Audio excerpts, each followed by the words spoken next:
Industrial lock stitch machine tensions.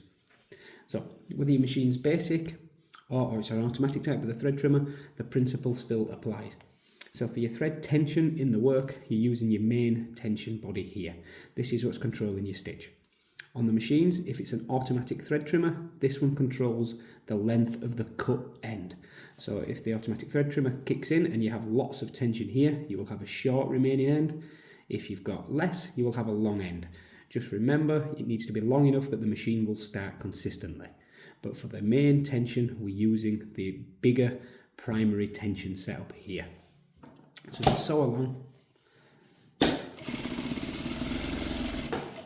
sewing along. The stitch looks lovely on the top.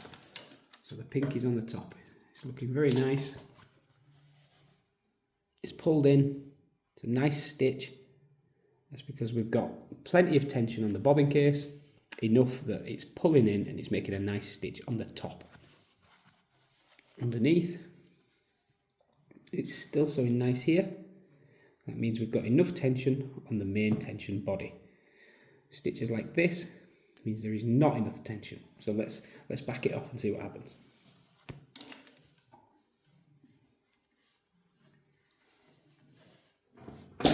So we'll reduce the tension. We're going to reduce it a lot. Let's see what happens.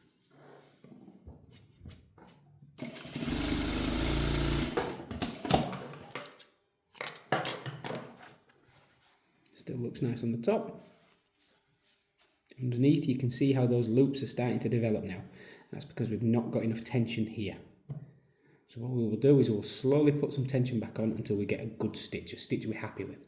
If we get too much tension, that's when it will pucker the work and start to pull it in too far.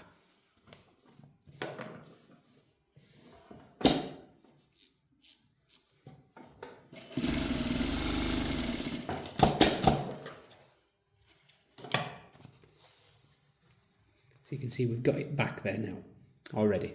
It's a nicer stitch. We've no longer got the loops. If we wanted to pull in a little bit more, just to make that little tiny speck of pink disappear, we will add some more back on there.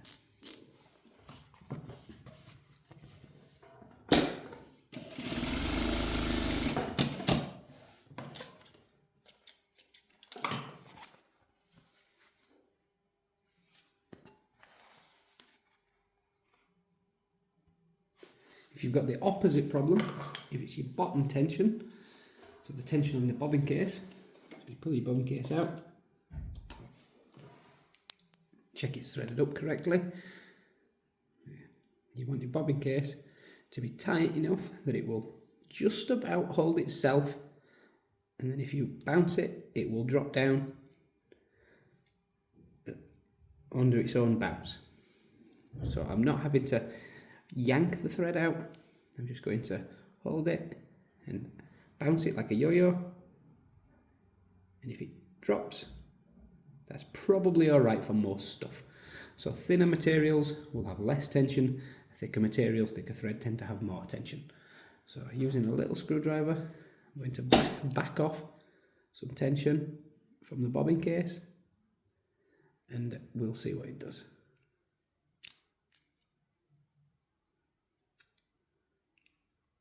Don't go too far, we don't want to lose the screw. So now you'll see, when I try and hold it, I'm trying to pull the thread, it's simply falling down. It's not holding itself under its own weight now, it's just falling down.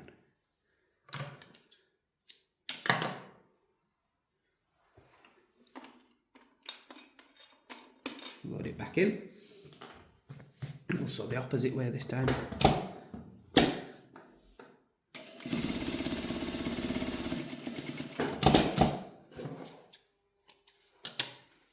So we'll lift it up, and now you can see along the top, if you look at the straight line going horizontal, it's not pulled in. You can see the blue from underneath sat there knobbly on the top.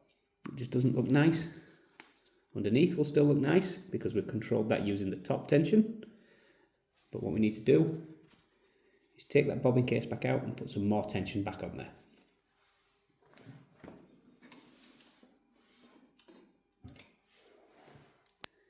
Just got the case back out. As we know, it's now too slack, it's falling out. So we're going to go to the little tension screw, put some tension back on. until we get to where we were before. So it's holding itself, but if I shake it and bounce it, it's dropping down, but only very gently. There we go.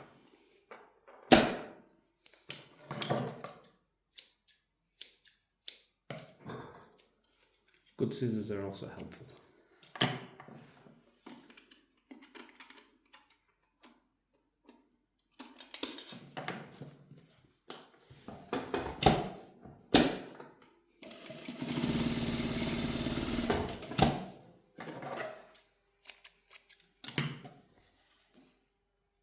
You can see now, with the tension back on the bobbin case, we've achieved on the top a good stitch again.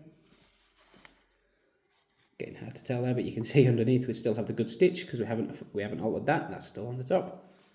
But we've balanced the bobbin case and we now have good top and bottom. If you needed to pull it in a bit more, add a little bit more to that case, and that should be about everything. The only point, if you've gone too far on the top, if we have an excessive amount on the top, it will then cause it will pull in nice underneath, but it will cause the stitch on the top to look bad again. So you can go too much here, at which point you will have to reduce it to get an even balance.